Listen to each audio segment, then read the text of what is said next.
بسم اللہ الرحمن الرحیم۔ السلام علیکم۔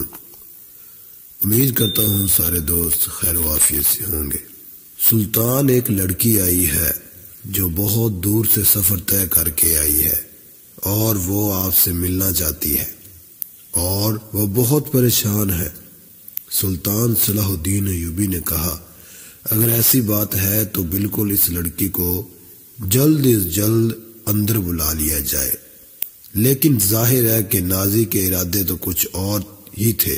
نازی نے صلاح الدین ایوبی سے کہا کہ وہ لڑکی اس بات کی بہت ضد کر رہی ہے کہ وہ آپ سے اکیلے میں ملنا چاہتی ہے۔ یہ سن کر سلطان صلاح الدین ایوبی کے چہرے پر مسکراہٹ آ گئی، کیونکہ آپ سمجھ چکے تھے کہ یہ نازی جو اندرونی طور پر عیسائیوں کا ایجنٹ ہے، یہ آپ کو کس جال میں پھنسانا چاہتا ہے۔ لہذا سلطان صلاح الدین ایوبی نے فرمایا، اگر ایسی بات ہے تو ٹھیک ہے، میں اپنے خیمے میں جا رہا ہوں اور اسے اس خیمے میں بھیج دیا جائے۔ سلطان صلاح الدین ایوبی کی اجازت ملنے کے بعد اس غدار کمانڈر نے اس لڑکی کو یہ مشورہ دیا کہ تمہیں جا کر سلطان صلاح الدین ایوبی کے ساتھ غلط حرکتیں کرنا ہے اور ان کو اپنی طرف سے مائل کرنے کی پوری کوشش کرنا ہے، اور ساتھ ہی ساتھ اس سے یہ وعدہ کیا گیا کہ اگر تم سلطان صلاح الدین ایوبی کو ایک گلاس بھی شراب پینے کے لیے راضی کر لے گی تو تجھے وہ سب کچھ دیا جائے گا جو تیری مرضی ہوگی۔ لہذا اس ارادے کے ساتھ وہ لڑکی سلطان صلاح الدین ایوبی کے خیمے کی طرف روانہ ہوئی، لیکن جیسے ہی وہ لڑکی سلطان صلاح الدین ایوبی کے خیمے میں داخل ہوئی تو فوراً سلطان صلاح الدین ایوبی نے اپنے کندھوں سے چادر اتار کر اس لڑکی کو وہ چادر دے دی اور اس سے یہ کہا کہ اس چادر سے اپنے بدن کو ڈھک لو۔ یہ سنتے ہی وہ لڑکی اپنے اوپر بہت شرمندہ ہوئی۔ اس کے بعد سلطان صلاح الدین ایوبی نے بڑے ہی محبت کے ساتھ اس لڑکی سے یہ سوال پوچھا کہ اے لڑکی، تمہارے ماں باپ کون ہے؟ یہ سن کر وہ لڑکی خاموش ہو گئی، کیونکہ ظاہر ہے کہ اسے یہ خبر نہیں تھی کہ اس کے ماں باپ کون ہیں، کیونکہ اس وقت عیسائی حکومت کے لوگ یتیم بچوں کو قیدی بنا لیا کرتے تھے اور ان میں سے جو بھی خوبصورت لڑکیاں ہوا کرتی تھیں ان کی بچپن سے ہی اسی کام کے لیے پرورش کیا کرتے تھے۔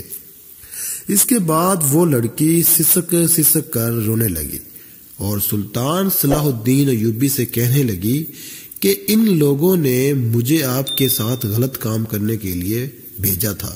یہ سن کر سلطان صلاح الدین ایوبی کے چہرے پر مسکراہٹ آئی اور آپ نے اس لڑکی سے فرمایا، جاؤ اور اپنے سرداروں سے کہنا کہ تم نے مجھے جو کام سونپا تھا میں نے وہ کر دیا ہے۔ اس لڑکی نے جا کر اپنے سرداروں سے یہی کہا اور اس لڑکی کی یہ بات سن کر تمام عیسائی لوگ خوش ہو گئے۔ انہیں یہ لگا کہ شاید وہ اپنے مشن میں کامیاب ہو گئے۔ اگلی صبح ہوتے ہی نازی کمانڈر، یعنی جو عیسائیوں کا آدمی تھا اور مسلمانوں کی فوج میں رہا کرتا تھا، اس نے یہ شور مچانا شروع کر دیا تھا کہ دیکھو، ہمارا سلطان تو ایک شرابی ہے، ہمارا سلطان تو ایک زنا کار ہے۔ تمام لوگ اس سے بڑی حیرت میں پڑ گئے اور لوگوں کے درمیان پھوٹ پڑنا شروع ہو گئی۔ جب سلطان صلاح الدین ایوبی نے اپنے خیمے سے باہر آئے تو انہوں نے دیکھا کہ پورے محل میں ان کے بارے میں یہی باتیں گردش کر رہی ہیں۔ سلطان صلاح الدین ایوبی نے فوراً فرمایا کہ تم لوگ مجھ پر اتنی بڑی بڑی تہمت لگا رہے ہو، کم از کم ایک بار اس لڑکی سے تو پوچھو جس کے بارے میں نازی کمانڈر دعویٰ کر رہا ہے۔ لہٰذا اس لڑکی کو بلایا گیا۔ اس نے تمام لوگوں کے سامنے یہ جواب دیا کہ قسم ہے مجھے اس اللہ کی جس کو میں مانتی ہوں، میں نے اپنی زندگی میں جواب دیا کہ قسم ہے مجھے اس خدا کی جس کو میں مانتی ہوں، میں نے اپنی زندگی میں سلطان صلاح الدین ایوبی سے زیادہ شریف اور نیک شخص نہیں دیکھا ہے، کیونکہ رات بھر میں نے ان کے خیمے میں رہی۔ اس کے باوجود بھی سلطان صلاح الدین ایوبی نے کوئی غلط کام کرنا تو دور میری طرف غلط نگاہ سے بھی نہیں دیکھا۔ جب لڑکی نے یہ جواب دیا تو تمام لوگوں کے سامنے نازی کمانڈر کی بےعزتی ہو گئی اور اس کا منہ کالا ہو گیا۔ عیسائیوں کی جب یہ لڑکی اور شراب دونوں سازشیں ناکام ہو گئی تو اس کے بعد بھی انہوں نے مسلسل سلطان صلاح الدین ایوبی کے خلاف سازشیں جاری رکھی، لیکن وہ ہر سازش میں ناکام ہوئے۔ لہٰذا اب ان لوگوں کو ڈر سنتانے لگا تھا کہ آخر سلطان صلاح الدین ایوبی سے کیسے نپٹا جائے، ورنہ ایک دن وہ آئے گا کہ یہ بیت المقدس کو ہمارے ہاتھوں سے چھین لے گا۔ آخر کار جب سلطان صلاح الدین ایوبی نے مصر کی تمام مصیبتوں سے چھٹکارا پا لیا اور مصر میں اپنی سلطنت کو بہت زیادہ مضبوط کر دیا تو پھر انہوں نے بیت المقدس کے راستے پر روانہ ہونے کا ارادہ کیا۔ بالآخر سلطان صلاح الدین ایوبی نے اپنی فوج کے ساتھ بیت المقدس کو فتح کرنے کے لیے مصر سے نکل پڑے۔ سلطان صلاح الدین ایوبی اور ان کی فوج کے لوگوں میں جہاد کا جذبہ کوٹ کوٹ کر بھرا ہوا تھا اور ان لوگوں کی زندگی کا صرف ایک ہی مقصد تھا، بیت المقدس کی فتح۔ اور پھر حطین کے میدان میں عیسائی اور مسلمانوں کی فوجیں آمنے سامنے ہوئی۔ بہت خطرناک جنگ شروع ہوئی جس میں مسلمانوں کی فوج نے عیسائیوں کی فوج کا صفایا کرنا شروع کر دیا۔ سلطان صلاح الدین ایوبی کی بہادر فوج ظالم فوج کا مقابلہ فوج کا صفایا کرتے ہوئے بیت المقدس کی طرف اپنے قدم آہستہ آہستہ بڑھا رہی تھی، اور خود سلطان صلاح الدین ایوبی اپنی فوج کا جوش بڑھانے کے لیے اپنی فوج کے درمیان میں آ کر عیسائیوں کے ساتھ جنگ کر رہے تھے۔ ہزاروں ظالم فوجیوں کو قتل کر دیا گیا اور ہزاروں عیسائی سپاہی کو گرفتار کر لیا گیا۔ سلطان صلاح الدین ایوبی نے اپنے گھوڑے کی رفتار بڑھائی اور بیت المقدس پر اسلام کا جھنڈا بلند کر دیا، اور اسی دن سے مسیح حکومت کا وہاں سے خاتمہ ہو گیا اور مسلمانوں کی حکومت قائم ہو گئی۔ سلطان صلاح الدین ایوبی اپنی پوری عظیم فوج کے ساتھ پوری شان و شوکت کے ساتھ بیت المقدس میں داخل ہوئے۔ جب بیت المقدس کو مسلمانوں نے فتح کیا تو وہاں کے عیسائی لوگوں کو یہی امید تھی کہ شاید انہیں قتل کر دیا جائے گا، کیونکہ انہیں معلوم تھا کہ جب ہم لوگوں نے بیت المقدس کو فتح کیا تھا تو ہم نے مسلمانوں کو قتل عام کیا تھا۔ لیکن سلطان صلاح الدین ایوبی نے ویسا کچھ بھی نہیں کیا جیسا اس وقت کے عیسائی فوجوں نے مسلمانوں کے ساتھ کیا تھا۔ سلطان صلاح الدین ایوبی نے تمام عیسائیوں کو فدیہ لے کر وہاں رہنے کی اجازت دے دی، اور جو لوگ غریب تھے فدیہ نہیں دے سکتے تھے ان کا فدیہ خود سلطان صلاح الدین ایوبی اور ان کے بھائی نے ادا کیا۔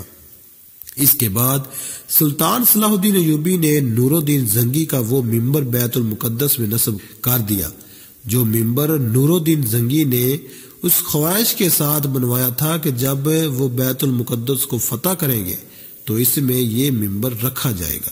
لیکن دیکھیں اللہ کو کیا منظور تھا کہ نور الدین زنگی کی خواہش سلطان صلاح الدین ایوبی نے پوری کی۔ بیت المقدس کی فتح کی خبر جب پوری دنیا میں ہوا کی طرح پھیل گئی کہ سلطان صلاح الدین ایوبی نام کے ایک انسان نے بیت المقدس کو فتح کر لیا ہے تو تمام دوسری عیسائی حکومتوں میں تہلکہ مچ گیا۔ دیکھتے ہی دیکھتے تمام عیسائی حکومتوں نے آپس میں اتحاد کر لیا، اور انگلینڈ، جرمنی، فرانس، اس طرح کے تمام ملکوں نے مل کر ایک فوج تیار کی۔ انگلینڈ کا بادشاہ رچرڈ اور فرانس کا بادشاہ فلپ اپنی فوجیں لے کر فلسطین کی طرف روانہ ہوئے۔ عیسائیوں کی اس پوری فوج کی تعداد تقریباً 6 لاکھ تھی، وہیں سلطان صلاح الدین ایوبی کی فوج کی تعداد کچھ ہزاروں میں ہی تھی۔ لیکن اس کے باوجود بھی مسلسل سلطان صلاح الدین ایوبی تقریباً 3 سے 4 سال تک لگاتار اس فوج کا مقابلہ کرتے رہے۔ آخر کار عیسائی فوجوں جب لگنے لگا کہ انہیں اب کچھ ہاتھ نہیں آنے والا ہے تو انہوں نے سلطان صلاح الدین ایوبی سے صلح کر کے واپس جانے کا ارادہ کر لیا، اور آخرکار اس طرح سے سلطان صلاح الدین ایوبی نے پوری دنیا میں یہ ثابت کیا کہ وہ اپنے دور کے سب سے مضبوط، سب سے بہادر اور سب سے ہوشیار سپہ سالار ہے۔ سلطان صلاح الدین ایوبی ایک بہادر اور نڈر جنگجو ہونے کے ساتھ ساتھ بہت نیک دل انسان بھی تھے۔ وہ ہمیشہ بہت زیادہ صدقہ کیا کرتے تھے۔ یہ غریب انسان کو وہ اپنے سینے سے لگایا کرتے تھے اور اس سے محبت سے باتیں کیا کرتے تھے۔ وہ اپنی سلطنت میں ہمیشہ ان لوگوں سے ملنا زیادہ پسند کیا کرتے تھے جو غریب اور کمزور ہوا کرتے تھے۔ انہوں نے اپنی زندگی میں جو بھی روپیہ کمایا اس کا زیادہ تر حصہ انہوں نے صدقہ ہی کر ڈالا۔ ان کے پاس کبھی اتنا پیسہ بھی جمع نہیں ہوا پایا کہ وہ حج کا فریضہ ادا کر سکیں۔ ان کی ہمیشہ سے یہ خواہش تھی کہ وہ ایک بار حج ضرور کریں، لیکن وہ جنگوں میں اتنا زیادہ مصروف رہے کہ انہیں اس چیز کا موقع بھی نہیں مل سکا۔ اور دوسری وجہ یہ بھی تھی کہ ان کے پاس اتنا پیسہ ہی جمع نہ ہو پایا کہ ان کے اوپر حج فرض ہو سکے۔ اب مسلم اور غیر مسلم ہر ایک سے برابری کے ساتھ ملا کرتے تھے، لہٰذا آپ کے یہ نرمی اور آپ کی یہ دریا دلی کی ہی وجہ تھی کہ تمام عیسائی لوگ بھی آپ کی آج بھی بہت زیادہ تعریفیں کیا کرتے ہیں۔ سلطان صلاح الدین ایوبی کی نیک دلی کا صرف ہم اس بات سے اندازہ لگا سکتے ہیں کہ جب آپ کی وفات ہوئی تو آپ نے اپنی نسلوں کے لیے وراثت میں کچھ بھی نہیں چھوڑا تھا۔ آپ کے دنیا رحلت کے بعد آپ کی وراثت میں صرف ایک گھوڑا، ایک تلوار، ایک زرہ، ایک دینار اور صرف 36 درہم تھے، اور ان تمام چیزوں کی قیمت ملا کر بھی اتنی قیمت نہیں بن پائی تھی کہ اس قیمت کے ذریعے سے آپ کی تدفین یعنی آپ کو دفنایا جا سکے، لہذا آپ کے دفنانے کا خرچہ بھی اس وقت کے خلیفہ نے اٹھایا تھا۔ اب آپ خود سوچ سکتے ہیں کہ جس شخص نے پوری زندگی بھر سلطنت کی، اس کے باوجود بھی اس نے اپنے لیے اتنا پیسہ بھی نہیں بچایا کہ جس پیسے کے ذریعے سے صرف اس کی تدفین ہی کی جا سکے۔ یہ تھے ہمارے اصل ہیرو۔